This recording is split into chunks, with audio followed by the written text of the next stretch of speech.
Hey guys, what's up and welcome to a new Tesla update video. So today, as usual, let's go over Tesla and let's go over the market and figure out what is happening. So as usual, if you enjoyed, don't forget to hit that like button. It does help a lot. This is not financial advice. I am not a financial advisor, and my membership section on YouTube is live. Link is below for $3 a month. I essentially share my intraday thoughts on Tesla as it's moving throughout the day, giving you updates as the chart and stock is moving. So link is below if you're interested. Moving into it though, however, Tesla is green on the day, up about 1.5%, which compared to the market, it's roughly in line with the market. Honestly, maybe slightly outperforming the market, but not too crazy, right? It was outperforming the market for a while. Actually, Tesla was doing quite well. It's up about like 3.5%, I think, at the peak. Unfortunately, it did lose about half-ish of those gains, so ended up, of course, only up about 1.5%. So what does this all mean, right? Is this still good or is this bad now? Or is something, good, bad, is it bullish, is it bearish? Let's figure that out. So first and foremost, the most important thing to talk about, which I've been talking to my members, are a few things. On the 65-minute chart to start is where things are very important here. So the way I look at it is as follows. First and foremost, the head and shoulders pattern that we've been talking about for a while, I personally view now as being completely nullified, mainly because we have entered, like I said, the territory of the head. And in my opinion, this technically it's not like 0% chance, but it's like severely reduces the possibility, the probability of this head and shoulders pattern still being valid. Like it's very, very low now, to the point where it's almost zero, at least in my eyes. I could be wrong, obviously, right? Maybe I'm wrong, but I personally view it as being essentially pretty damn close to zero. So I'm to the point where I'm okay with just entirely removing and forgetting about that pattern. Now, that's number one. Number two, another thing that's important to understand is the fact that on top of entering the head territory, we also, of course, did finally break above this 262-ish area. We talked about yesterday how we have that potential bullish pattern, which is this one here, right? We have a rising triangle, right? Or triangle flat, or whatever you want to call it, right? Rising triangle, I believe it's called. Where essentially this is what we were playing out, right, in this specific scenario. And we constantly kept getting rejected over here at like 262-ish, give or take, right? Obviously, that kept happening, and there was two scenarios. Either we break to the downside, which we essentially lose this little uptrend that we were in, and then, of course, a little bit of a bearish path, if you will, begins. Or, of course, we break above it, which, of course, is what happened on this massive, massive green 65-minute candle, right? Huge candle, completely broke right through it. And, usually when you see breakthroughs, either above or below a certain area that has shown, resistance or support, you'll usually see a breakthrough at that kind of like important level with a pretty large candle, whether it's a green or a red candle, right? In this case, of course, a green, because we're breaking to the upside. But nonetheless, we broke above it. We broke above 62, 63-ish area, which is important, right? And that's really, really nice to see. Of course, we did get rejected by that infamous 267 to 270 area next, right? Which, of course, is an area that we did get rejected at. Acted as a support over here. That's still important to remember. But if we zoom out a little bit more, you can see that was the area over here, right? After that earnings report, massive fall, and then we of course went sideways for like 4 days or something like that over here, 4 or 5 days, and then of course we kept getting rejected by this exact level, 267 to 270, right? And then we just consistently kept getting rejected. And then, of course, eventually we continued falling down, substantially more aggressively, right? But this is another reason why I say this level is also now the next important level to break, right? I think we will, honestly, but it is something to pay attention to. That is going to be the next major level, like extremely short term to pay attention to. But assuming we do, and assuming we go past that, which I think we will, but assuming, of course, we do, right? Taking that into consideration, let's zoom out over here quickly. The main target I'll be looking at, and like probably the most important target and level to breach, if you will, is of course going to be retesting this overall downtrend, the red line you can see right here, which is going to be somewhere around, assuming it happens relatively soon, mid to high 270s is where I personally see it happening, right?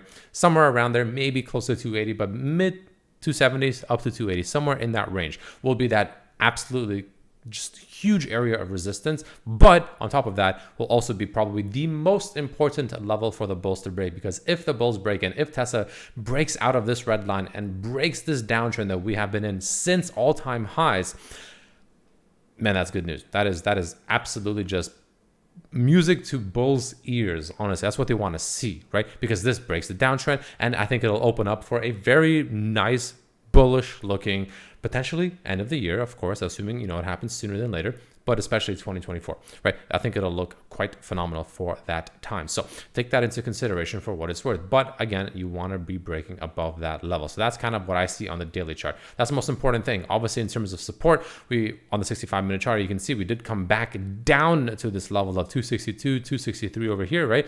We could have went a little bit lower, no, honestly, but we came pretty close to this general level that we previously, of course, here you can see had a lot of resistance. Now we broke out, got to the next level, right? Again, usually you take it in steps. You break above this resistance, you go to the next one. Same thing happened here. We broke above this 62, 63 resistance. Now we went to that 267, 270 resistance, right? It was like one step at a time. It's like climbing a ladder, right? And that's exactly what happened. Got rejected. And then we came back down. And so far, we're turning this old resistance into a support. We're not just collapsing back under. We'll see if we can continue holding. As usual, I have the 3-day rule, whether it's to the downside or to the upside. I still have that 3-day rule. It's today's day number 1. If we can continue holding for the majority of this week, that'll be phenomenal. And I think that'll be great news for the bulls. And as long as we don't collapse essentially by Friday, I would say back below this kind of 260 to 263 level, that's pretty good. That's what I want to be seeing. If we do collapse below, then this thing can turn a little bit ugly, honestly. So that'll be the most important thing to pay attention to make sure this bullish thesis here, which I do think that it is in a bullish breakout, doesn't fall apart. That's the most important part. And of course, to the north side, like I said, breaking above essentially 270 will take us to the high 270s in my opinion, which of course will retest that overall red line, which is going to be also important. Now, taking a look, of course, very quickly at the 50-day moving average and the 21 EMA, you can see it's not too far below us, right? So that is going to be acting as a support. You can see the 21 EMA, of course, it's a shorter time frame, right? Is going to be moving a little bit more, I guess, volatile, if you will, but it'll be moving up to us, closer to us, and acting as a hopeful support a lot faster than the 50-day moving average will, which of course it will also slowly move up to us. It'll just take obviously more time, but that'll act as a support as well, right? So take that for all it's worth, ladies and gentlemen. Now let's go over to the volume by profile. You can see we're starting to break into some areas that have lower volume, right? And I do think that if we break out into this area, there's a lot less volume up here. So this could be a potential good news for the bulls as well. And below us, there's a lot of volume, which again, in theory, should act as a support, as it has been. Because keep in mind, it's pretty important to understand. We talked about this yesterday, but I'll reiterate it one more time, right? Of the last, not including today, but of these 4 candles right here, right? Yesterday, the day before, I think this was the Friday. No, this was the Friday, Thursday, Wednesday, right? And then of course the Monday, right?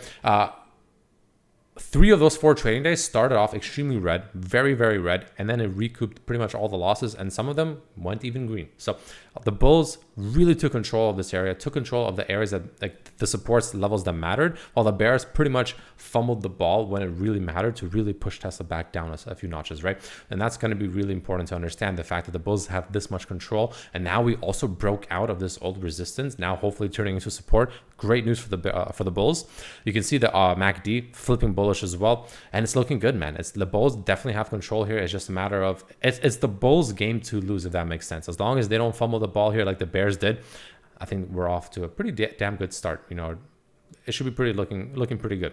Going over to the options very quickly, let's take a look and see what's happening here. It was looking extremely bullish, by the way. I'll show you guys what it looked like earlier in the day. You can see here, extremely bullish, right? A lot of massive green circles, right? But now you can see it's a little bit more mixed. Let's go ahead and increase the premium. A little bit more mixed. I did say how, I wouldn't be surprised if some profit taking begins here. And that's exactly what happened. There's a lot less green circles, which means people are taking profit. But keep in mind, a lot of these green circles were weekly options, right? They were for this Friday, most of them, or at least a lot of them were for this Friday. So even all these circles you see over here are for this Friday, except you have some farther out ones over here, but nothing worth mentioning in my opinion. I mean, this is a decent one, 400K in premium, right? You have a massive one over here, 1.2 million in premium of a bearish, but it's a safe one. It's, pretty much in the money, right? It's okay, well, I guess this one is not in the money, but it's overall not too far out, but it's in terms of the strike, but it's very far out in terms of the date. So it's a fairly safe one. It's a 2025 put, so could be a hedge. You never know. But shorter term, you can see kind of mixed, right? Kind of mixed now. It's not one-sided bullish, one-sided bearish. Probably slightly more bullish than bearish, but it's nothing convincing to one specific side. So take that for what it's worth. But all in all, that's the main thing I'll be looking at, right?